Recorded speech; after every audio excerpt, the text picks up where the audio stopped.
আমাদের জীবনকে সত্যি এই গ্রহ চালায়, এবং যদি চালায় তাহলে কিভাবে চালায়? একদম, একদম। Good question. আমাকে বলল যে আমি তেমন কিছু জানি না, কিন্তু আগ্রহ রাখি। কিন্তু সত্যি জানে এবং আগ্রহ রাখে ঠিকই। আর ভালোই জানে। আগ্রহের মধ্যেও একটা গ্রহ ভালোই আছে। ভালোই জানে। একদম, একদম। জন্ম মুহূর্তে গ্রহ শুধু অবস্থান নেয় না।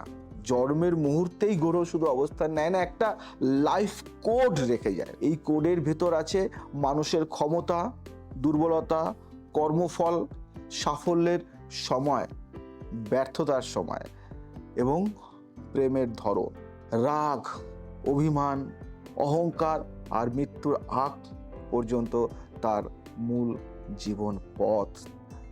গ্রহের কাজ নিয়ন্ত্রণ নয়, গ্রহের কাজ দিশা দেওয়া। গ্রহ যেমন নির্দেশ দেয়, তেমনি কর্মক্ষেত্র খুলে দেয়। জ্যোতিষ দিয়ে মানুষ নিজের পথ জেনে গেলে চেষ্টা সঠিক জায়গায় দিতে পারে, আর ভুল পথে সময় নষ্ট হয় না।